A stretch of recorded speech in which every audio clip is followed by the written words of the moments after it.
Hello, everyone.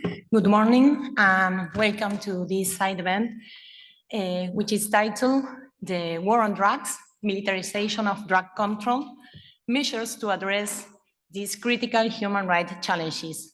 My name is Victoria Raidu, and it's a pleasure to be here sitting on behalf of the Center of Legal and Social Studies.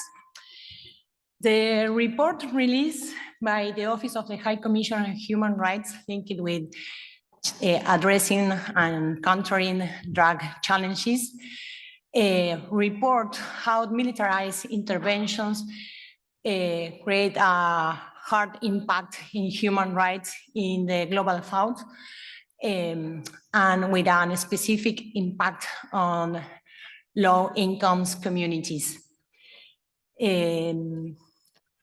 The purpose of this space is twofold, and one to have a critical analysis of the militarized interventions and the declaration of a state of emergency in the global south, and consequently to analyze and highlight the limits of the provisionists to implement effective policies to deal with organized crime, violence, and the harm produced by the use of drugs. We will have 50 minutes of conversation, and after the participation of the speakers, we hope to have room for a few questions and comments from the audience. Before I start with our speakers, I would like to mention that this panel is part of the CND side event programs organized by the Office of the High Commissioner of Human Rights, linked with the report that I mentioned earlier.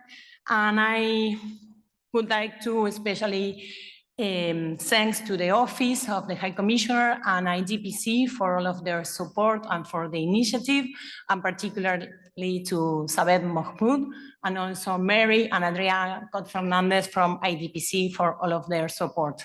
So thank you. I also would like to thank the large group of co-sponsors that are supporting this panel. I'm not going to mention all of them because they are 17, but it's important to say that we have nations, UN agencies, and a very important group of civil society organizations supporting this panel that in a way shows the relevance of this conversation.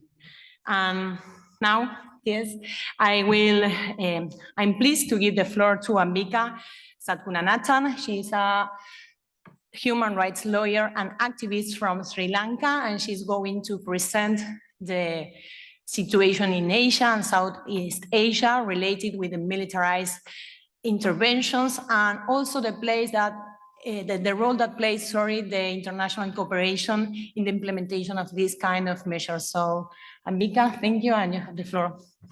Thank you, Victoria. Good morning, everyone. I will also try to link what's happening in the global north to the militarization in the global south. Globally, increasingly, we are seeing that states are linking the war on terror with the war on drugs to an extent that both are now merging seamlessly into one, with militarization being the common thread linking both. For instance, in Sri Lanka, you see the seamless merger of the war on terror and the war on drugs. According to government rhetoric, the military, which they say successfully saved the country from the threat of terrorism, will also save the country from the threat of drugs. The normalization and entrenchment of militarization is aided by the existence of permanent states of exception, or what we call, permanent states of emergency, that have been created by declaring states of emergency and or enacting anti-terrorism laws that impinge on human rights. A militarized permanent state of emergency enables the state to easily construct hegemonic narratives in which certain social groups, usually ethno-religious communities, minorities, and drug users, are labeled anti-national and threats to national security. The militarization of policing plays a critical role in this, and it takes place in two ways.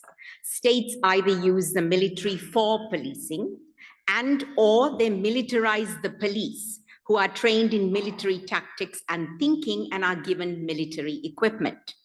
In Sri Lanka, the militarization of policing is also done through the president creating a permanent de facto state of emergency by calling out the armed forces to perform policing functions by issuing a gazette every month, instead of legally declaring a state of emergency, which would require a parliamentary approval.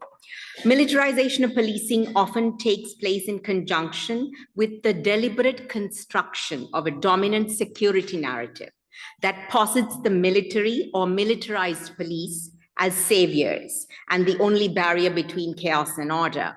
The police then deal with issues such as border control, counterterrorism, gang violence, drugs with what's called a war mentality. The drug menace and the portrayal of the drug problem as a national security issue has long been used by governments to increase the involvement of the military in drug control.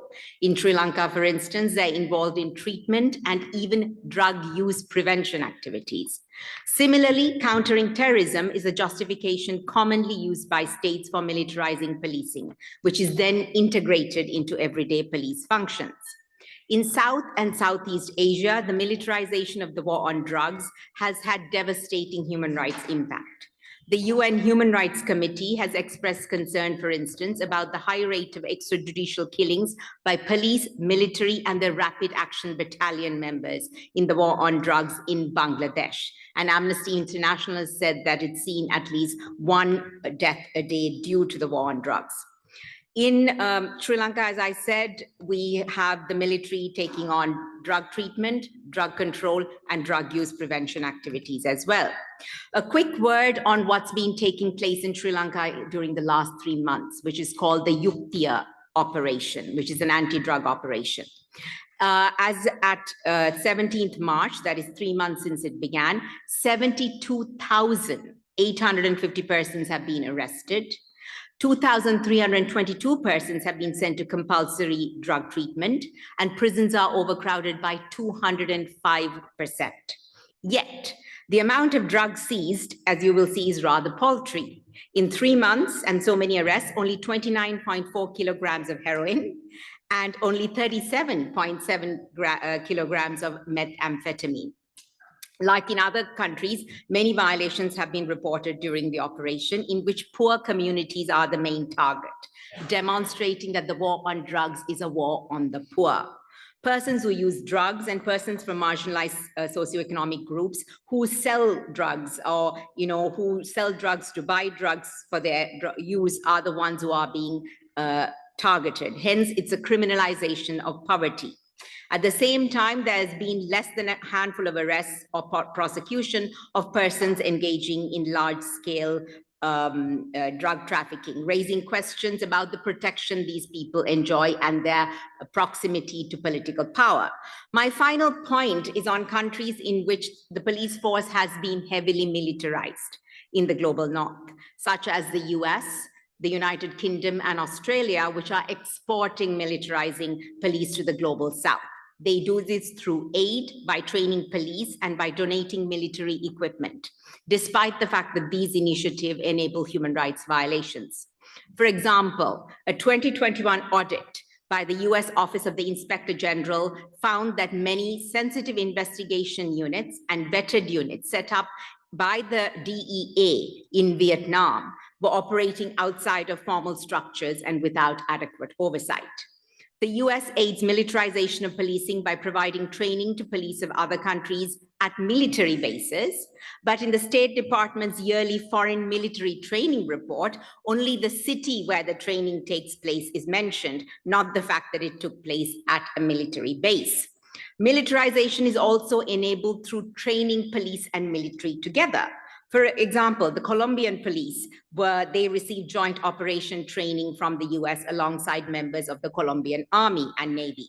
Police in Indonesia, the Philippines, and Nigeria similarly gained counterterrorism training alongside members of the country's armed forces. In 2020 to 2021, 60% of the police training provided by the US was done by the Asia Pacific Institute for Security Studies, whose faculty is mostly military. Just a few quick recommendations. One is, this is general to member states as well as to the UN. One is that the role of OHCHR as the lead entity in the UN system must be respected and strengthened. Of particular importance is OHCHR's duty to conduct human rights due diligence of UN agency programs to ensure that they adhere to international human rights standard and the UN common position on drugs. The critical role of the UN resident coordinator in the country in the implementation of the UN common position on drug must be recognized, because it can be a catalyst for and create a common platform for multi-agency coordinated action. And of course, during the UPR process, member states can issue recommendations related to specific countries that support civil society recommendations related to drug control and treatment issues. Thank you.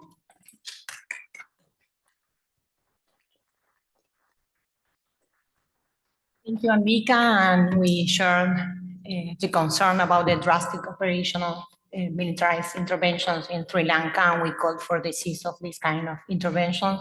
And I think that it's also very important to bring to the debate the role that the international cooperation plays in these missions. So now, moving on with the conversation, we are going to introduce to Sean Walsh. Sean is the director of the drug policy and the Andes of Washington office for Latin America. And Sean will shed light to the Latin America scenario regarding the militarized interventions. And he's going to explain and to analyze the failures of these interventions in our region, and also to think in alternative measures to deal with the problems of drugs. So, Sean, thank you. Thank you very much. It's an honor to be part of this panel. So, the word war is often deployed as a metaphor to indicate urgency and society-wide mobilization for a cause. Think the war on poverty in the United States, for instance. But the war on drugs has never been just a metaphor. And Latin America has been one of the primary theaters in which this very real war has been waged. And like most wars, the primary casualties are civilians. So it's crucial that the Office of the High Commissioner is shining a light on the problem of militarized drug control and human rights violations. From our point of view at WOLA, the history is very clear. Drug prohibition and militarized enforcement are an especially toxic mix from that perspective of human rights. So I think there's at least 5 dimensions that shape the dynamics of militarized drug control in Latin America in particular, to recognize before we talk about the perverse dynamics that prohibition itself creates. First, internal security roles and missions for militaries are not a new development in Latin America. The Cold War in particular saw the rise of the national security state, with security forces focused on repressing the enemy within and giving rise to massive human rights violations. There's a long history of uncertain civilian control over the military, in part as a legacy of the Cold War, but also predating that. Even where the armed forces do not intervene to depose civilian leaders and take power, accountability to civilian authorities, including the administration of justice, is incomplete at best. The armed forces' own self-identification as guardians of national sovereignty tends to resonate with the public, and civilian political leaders can be tempted to benefit from that popularity by involving the military in public security, including in drug control, especially when citizens are fearful and looking to the government for solutions. If drug enforcement comes to be seen as a political priority and even a political imperative, the scrutiny and accountability for human rights abuses becomes even more difficult to achieve. It's also important to recognize, as already been mentioned, military roles in drug control are often promoted and funded by foreign governments. In Latin America, this has largely been a question of US military aid under the banner of the war on drugs. With the end of the Cold War, the drug threat became at least a partial replacement for anti-communism as a rationale for internal security missions in cooperation with US Southern Command and focused on the Andean region, most notably Plan Colombia. As has also been mentioned, after 9/11, the drug war merged with the war on terror. It's also important to recognize that the aims and objectives of foreign governments and local militaries may not necessarily align. For example, the US and other governments in significant consumer markets typically fund enforcement with the aim of curbing supply. That has not been achieved, to say the least, over these many decades. Local militaries may be happy to receive foreign aid for many purposes, but may not share these goals.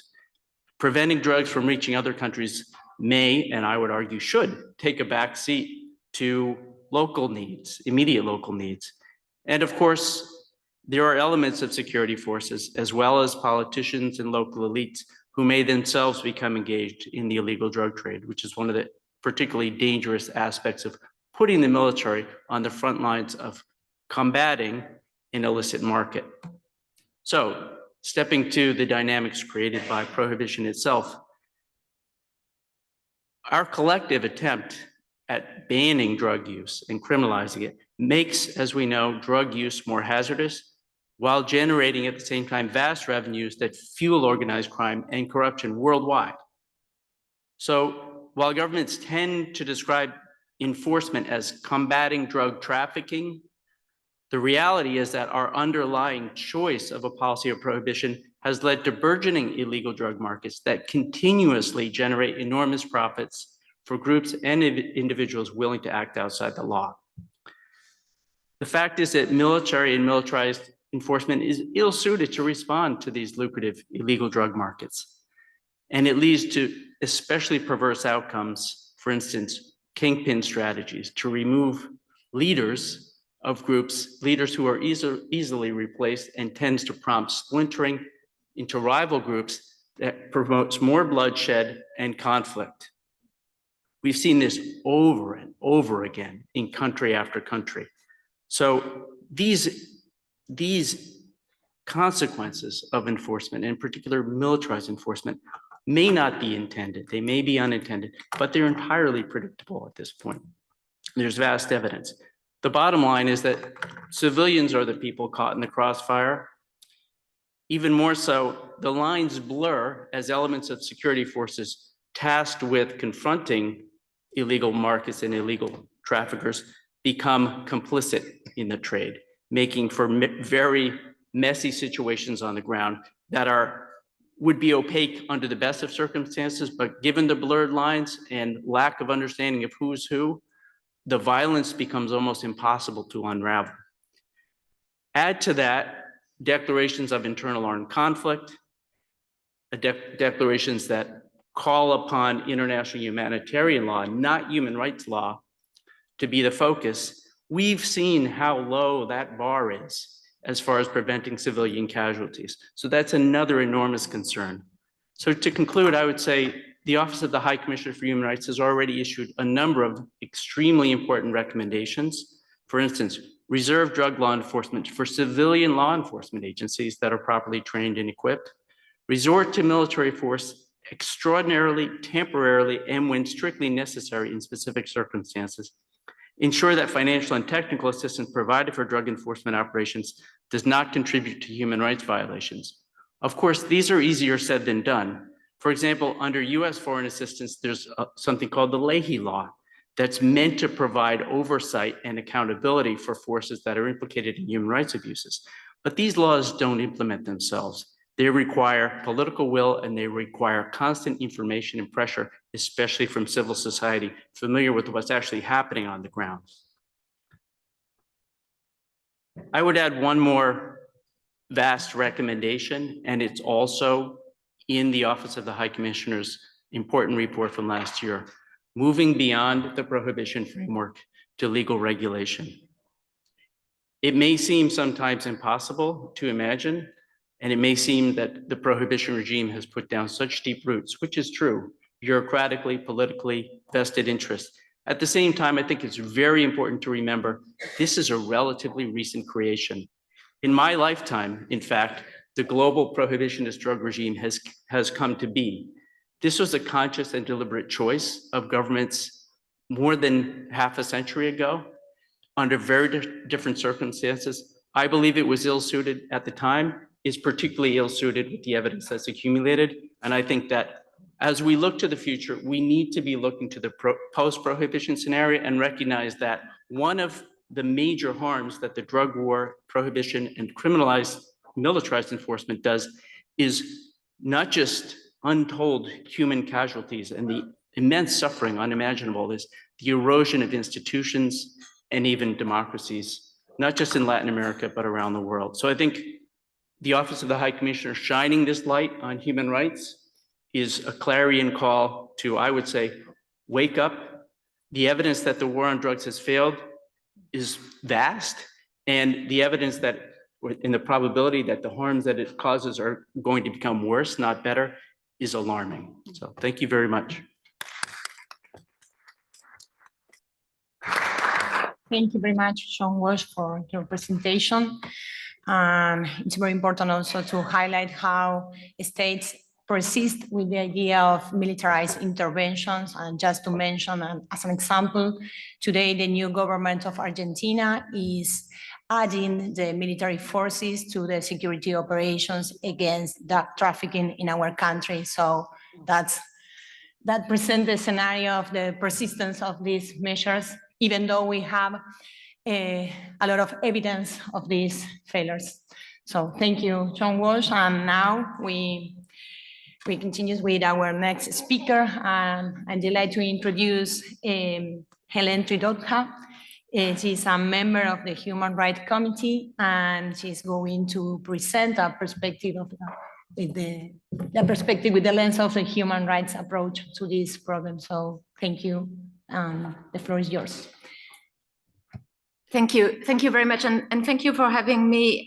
Indeed, I'm a member of the UN Human Rights Committee, so the treaty body monitoring the International Covenant on Civil and Political Rights, so with 174 state parties. Actually, the panel is extremely well organized because there is a huge consistency in what the previous panelists said and what I'm going to say. So it's gonna be very short because you put this extremely well. I mean, this rhetoric on war on drugs is extremely dangerous from the perspective of the Human Rights Committee. This use of military forces, military rhetoric, it's a huge issue in terms of human rights, and you say this very well. It does not work. So what I'm going to explain very briefly is also really in line with what was said, wonderfully said in the Office of the High Commissioner report of 2023 on this need to change the rhetoric. It's an extremely dangerous rhetoric when we talk about war on drug, and dangerous for different reasons that have already been explained. It's not appropriate, it's misleading, it's misguiding. So we have, states have to fully give up, I would say, this rhetoric.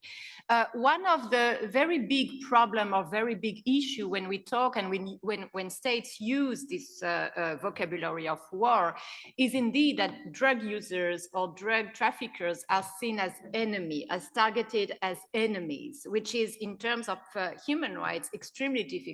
Because if you target these people as enemy, implicitly the message that is sent is also that they do not deserve human rights. And the work indeed of the Office of the High Commissioner and other human rights organs is to say that no, on the contrary, people, human beings, regardless of their behavior and so on, are human beings, and as such, they deserve human rights. So this rhetoric, this metaphor, as John said, is extremely dangerous from this, I would say at the outset, from this very reason.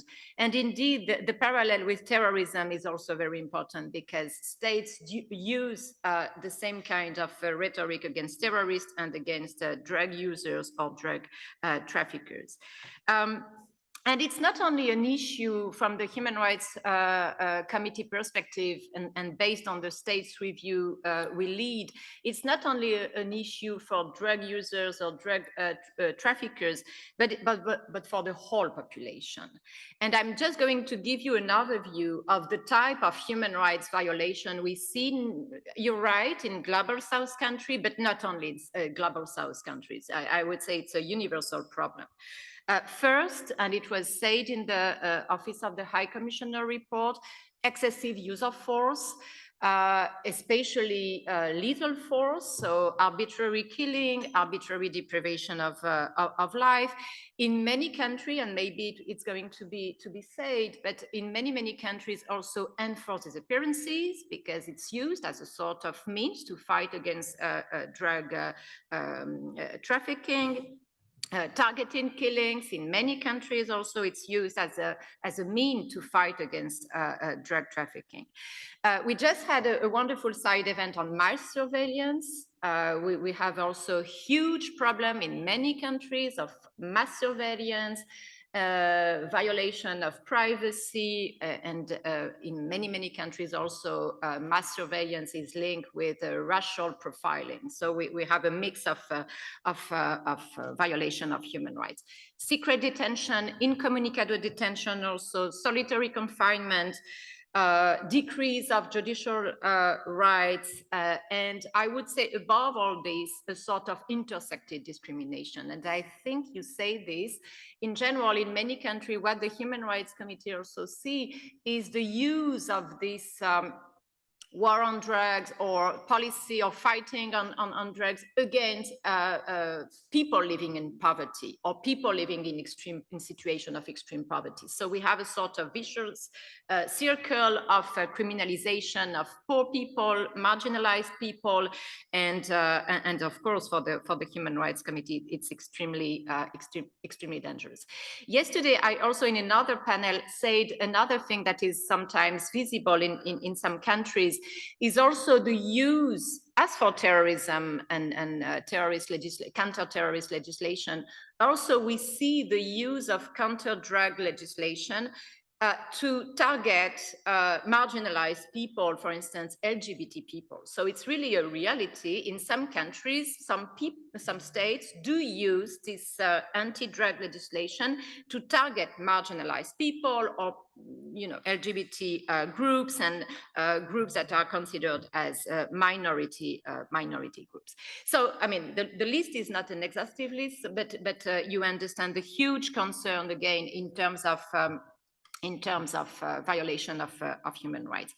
And one for the Human Rights Committee, and John said this also very well, the major concern is that in general for us, it's not only technical vocabulary. When states do use this vocabulary of war, it has a meaning in legal terms, in terms of legal obligation, it has a meaning. It means that for the state, and you say this indeed, and you're right, states do consider that human rights treaties, human rights obligations do not apply anymore, and we should apply humanitarian law, which is in general very problematic because you say this, the protection is lower, the power of the military is broader, especially to target civilians and so on and so forth. And this gives also the impression that there is a sort of legal vacuum, which is not the case. It's extremely important also to convey the message that when the state do use this vocabulary of war on drugs, it does not mean that there is a sort of shift of their legal obligations or the legal regime. When there is a so-called war on drugs, states remain bound by their human rights obligations, and especially the treaties they have adopted.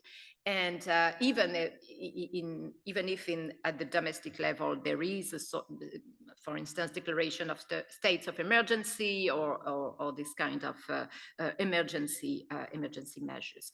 So I just finish with this. It's very important, and there is a huge, I would say, consistent message. It's extremely important to go back to this post-prohibition scenario, and to go back to this human rights paradigm when we talk about war on drugs, as we did with the fight against terrorism. For me, it's, the parallel is extremely important. We had the same kind of trajectory, but we have also to go back to this human rights paradigm. Thank you very much.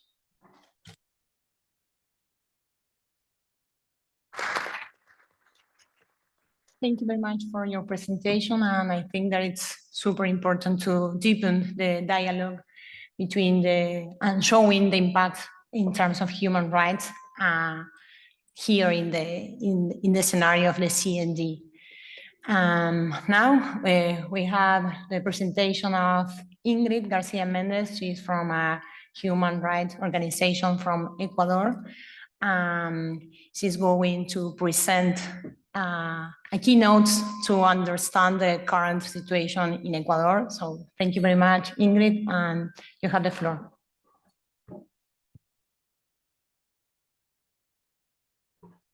It's okay. Okay. Good morning, everybody. It's a real pleasure being here and meeting all of you. I am Ingrid Garcia. I am the director of INRED, a 13 years experience NGO that works for the protection of human rights in Ecuador. On behalf of our NGO, it's important to share the situation in Ecuador and how we are living in a permanent state of exception of militarization that suddenly, I must say, is considered as a legitimized process by some social sectors. There are many contact reasons for the explain why we are facing this current crisis, which is characterized by permanent violence and generated by organized crime of the states. Today, I will talk about 4 key points to understand the Ecuadorian crisis. Number 1, the first is the changing model in the drug trafficking business. Nowadays, the implementation of the advanced technologies in bank payment transfer has led to greater control by banks. Also, the implementation of security mechanisms in dollar bills, which are susceptible to long-distance scanning controls, has led to the changing payments for drugs trafficking transactions, which are longer paid with money but with drugs. As a result, there are more drugs available in the national territory and increase the micro-trafficking and disputes for territory because local gangs need to monetize the drugs they receive, and to do so, they must expand to the domestic market. The second key point is the implementation of the national rewards policy in the benefit of the police. Since 2013, with the support of the United States, incentives have been implemented for police officers for drugs, seizures, and the capture of the drug traffickers. The more efficient the police were, greater the incentives would create a false sense of security in some areas. However, in impoverished areas, it turned out into a system of constant suspicion and stigmatization. Furthermore, in prisons, information began to be negotiated in exchange for privilege. Inside them, they transferred the control of session or the enter prisons to organized crime of groups. Finally, the prison became center of operation for the mafias and cartels and ceased to be center of social rehabilitation as they were intended to be. Third key point is dismantling of the state and its institutions. Since the government Lenin Moreno, investment in the state institutions have been reduced, as well as social investment budgets, such as health, education, and even security. This reduction in state spending is also due to the agreements with the IMF.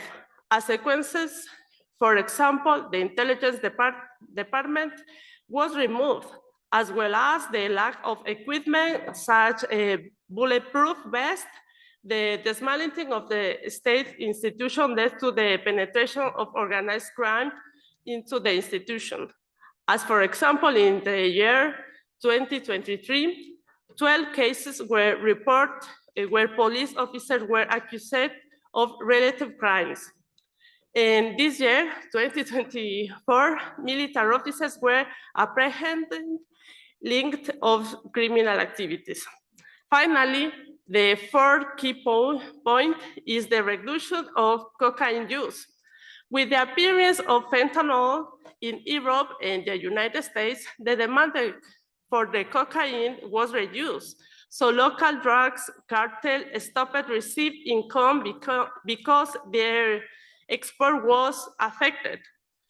To compensate this lack of income, and with the control of territories and had begun with the market world, they started new activities such as kidnapping and doing extortion vaccines for local business and people with greater economic capacity. Suddenly, kidnapping of lead of debt.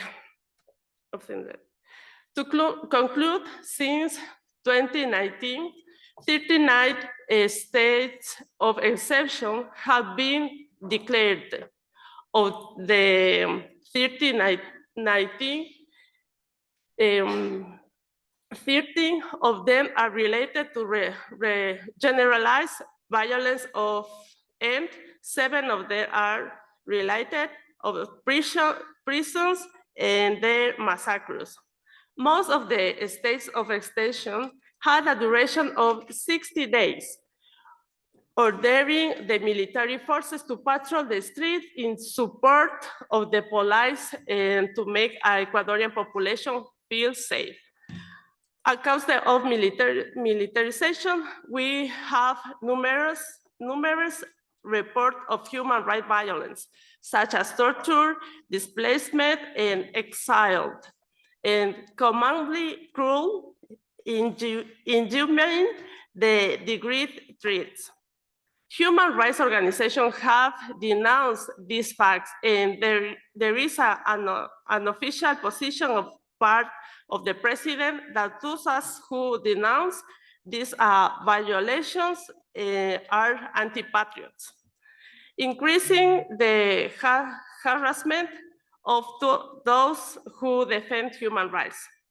Despite the state of extension and militarization, kidnapping and extortion have tripled since the beginning of this year. Only contract killings have been reduced. All of these show the state failure in terms of security and crime dismantling, the lack of protection of citizens, and the increment of violence and stigmatization in our country. Thank you so much.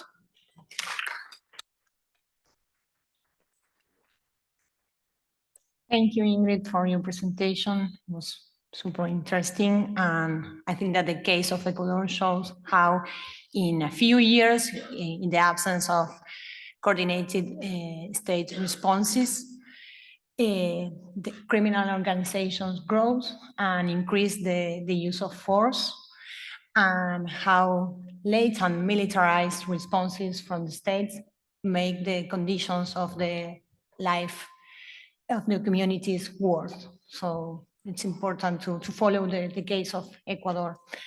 And now, finally, we are delighted to introduce the Colombian ambassador to Austria, Laura Gil, and who is here to comment the current policy that Colombia is implementing. So thank you, Laura, and the floor is yours. Thank you. Good morning. Thank you so much. Let me express first the gratitude to the Centro de Estudios Sociales, Legales y Sociales for this invitation, and thanks to all delegations and civil society organizations that co-sponsored this event. But most of all, let me send a greeting to Colombian civil society organizations, because they were our guiding light during the very, very difficult years we had to endure. So the Truth Commission in Colombia, in its final report, identified drug trafficking as a factor of persistence of the armed conflict.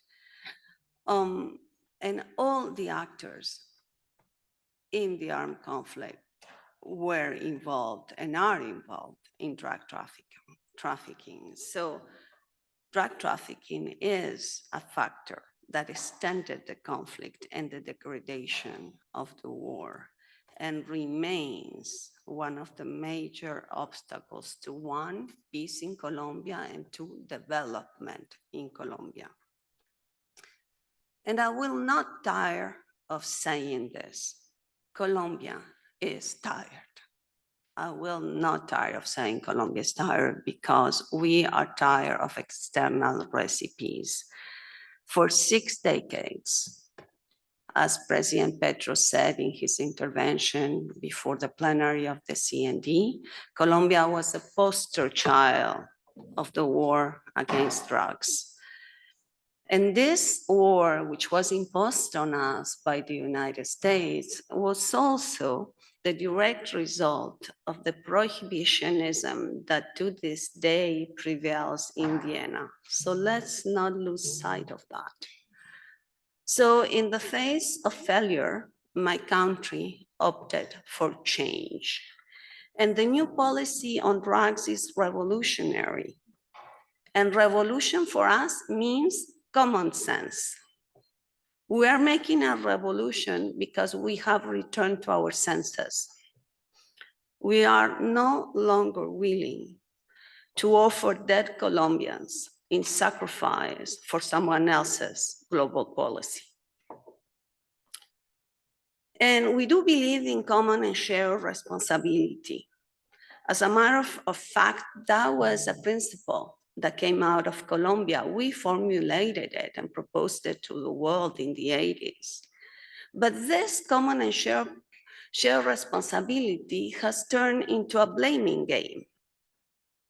I produce because you consume, and I consume because you produce. We are committed to overcoming this finger pointing by becoming the visible face of discontent with a global drugs regime that seems to have lost its moral compass. So domestically, we have moved forward. We have adopted a new national drug policy, a people-centered policy, which was drafted with the people in consultation, in visits with territory. More than 274 organizations of civil society participated, 2,700 social leaders provided their inputs, and we put the right of life above everything else, because we believe people's lives matter.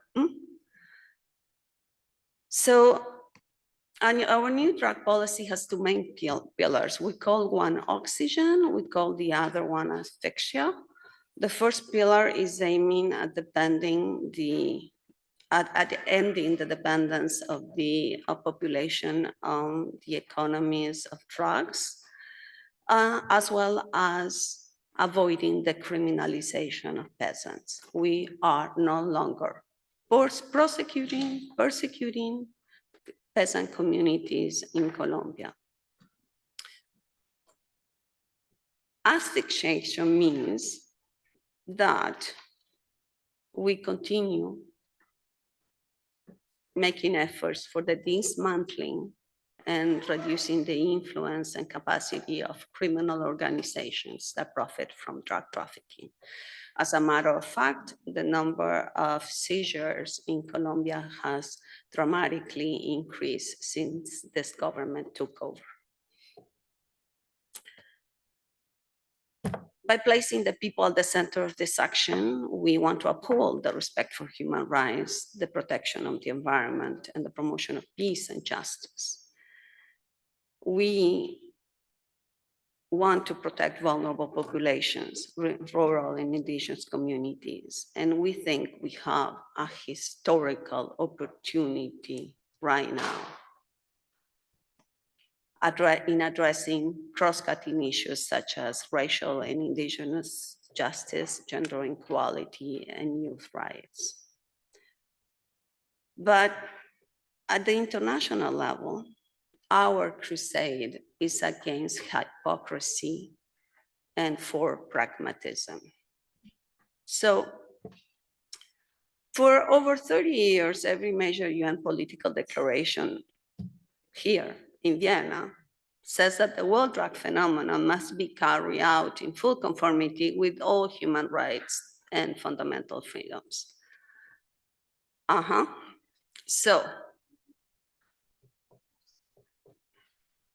I get a lot of questions here from delegations who say, why is there so much resistance to have in full conformity with the drug conventions in CND official documents?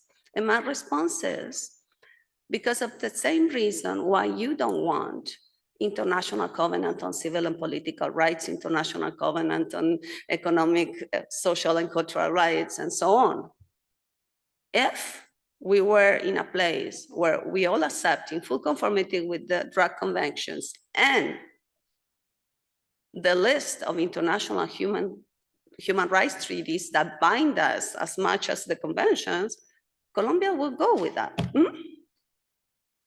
But we are not in a place where that's acceptable. So we believe the report of the Human Rights Commissioner gives us an opportunity.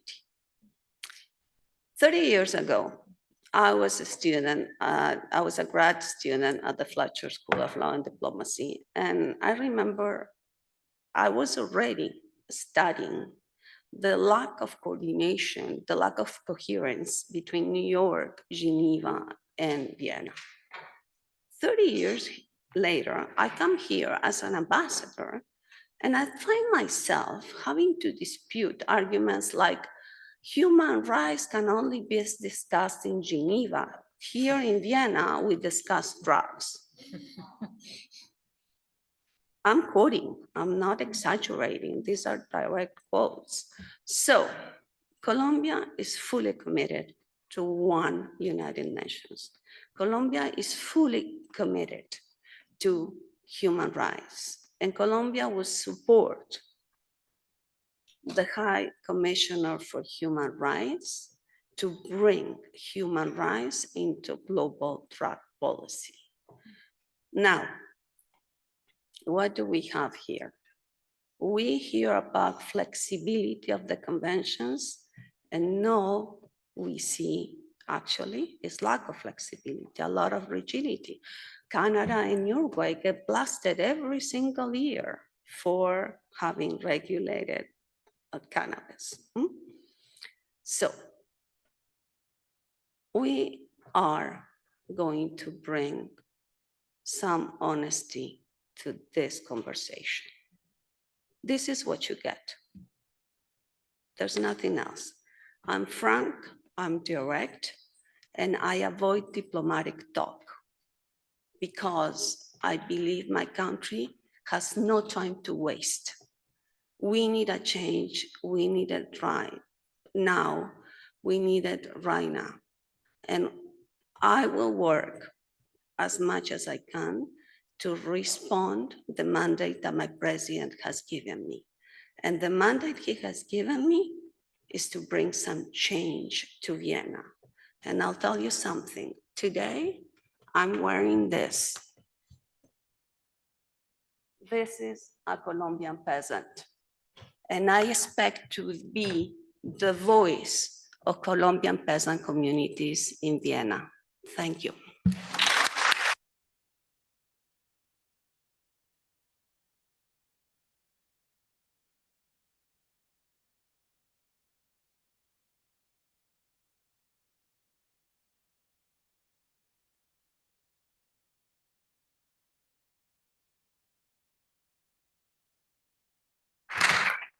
Thank you so much, Ambassador, for your words.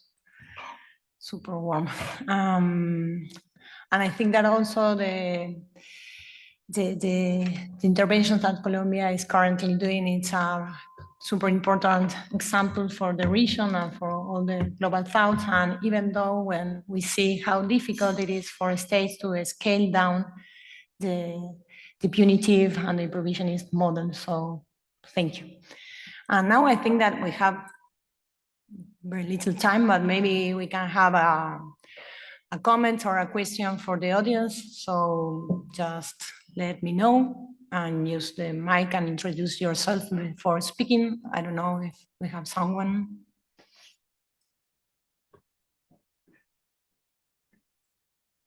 Nobody? Here. Thank you very much. Thank you for organizing this so important and timely event. I work with the Special Rapporteur on the Right to Health, who is currently preparing a report that will be presented in Geneva, very close to Vienna, on harm reduction from a health perspective. She's also planning to present another report to the General Assembly on harm reduction from another perspective, more focused on conflict settings and other specific aspects and sustainable development. But she's very committed to also engage with this mechanism and to bring also harm reduction and the health perspective to the Vienna discussions. Thank you. I don't know if there is any, yes. Yes, hello. Excuse me for my voice. I've got a little problem with the voice today. I would like to raise a question for Mrs. Ambassador. Thank you very much for being here today. It was very, very clear what you were saying. I think the main problem, if you look at drug policy and human rights, is what you just said, and that we have to look to the people on the ground, the communities and the indigenous peoples, especially when you look at Colombia.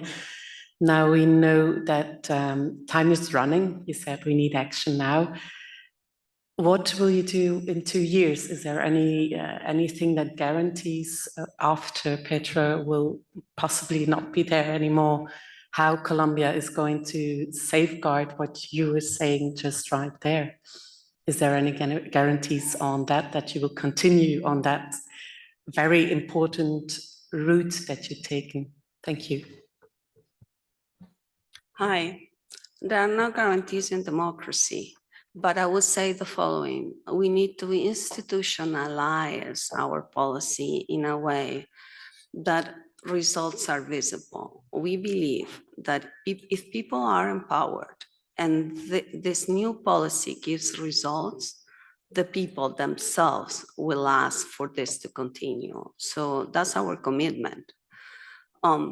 We are committed to giving results, but I will tell you something else. After 60 years of failed policy,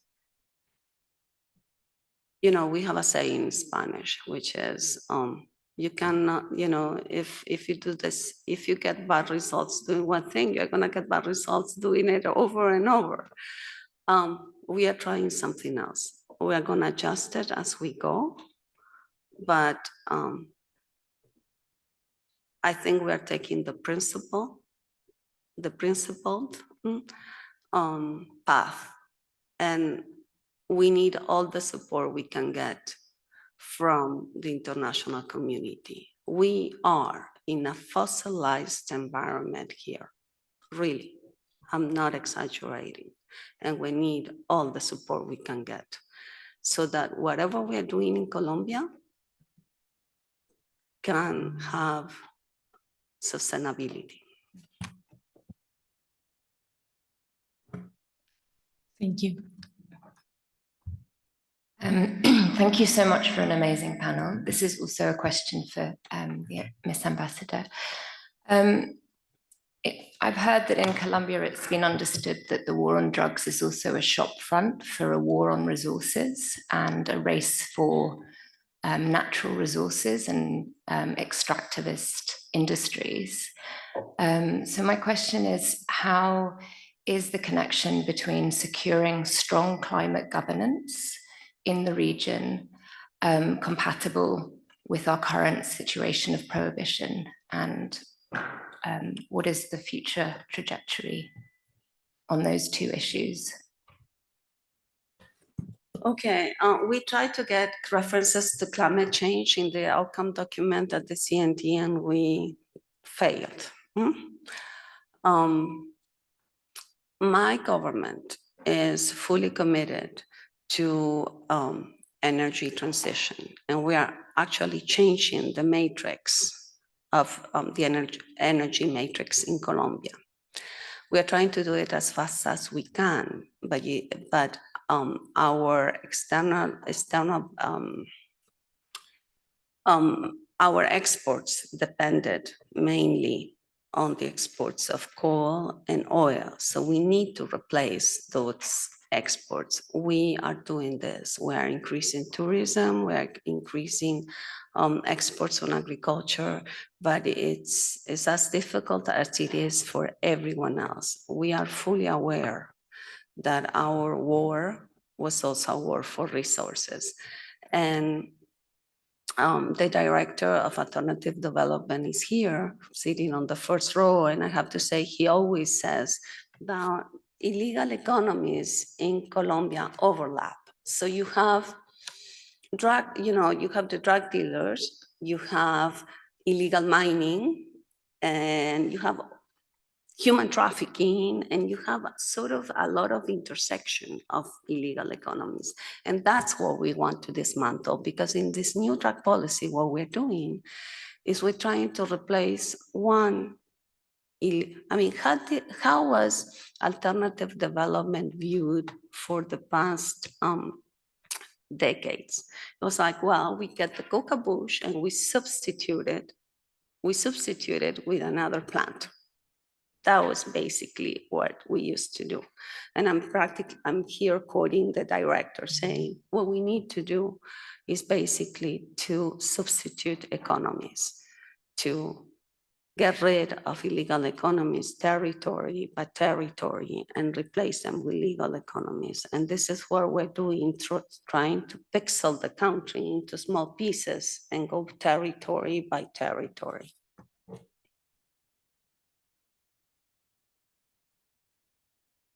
Okay, thank you. Well, I think that we have to go just for our final comments.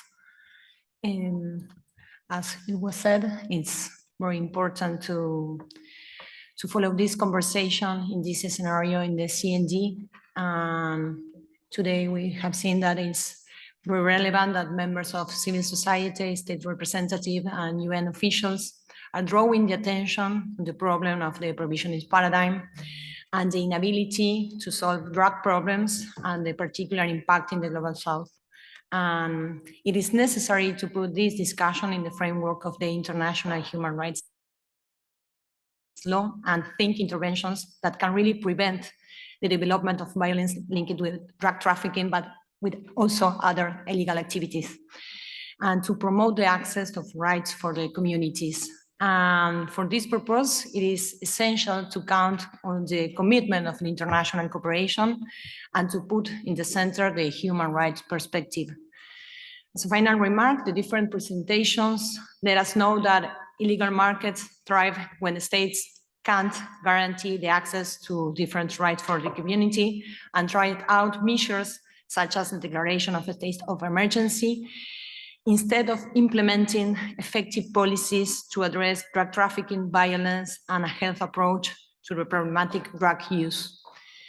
I hope we can follow up these conversations with creative ideas to avoid prohibitionism. Thank you so much for being here today. Thank you. Thank you.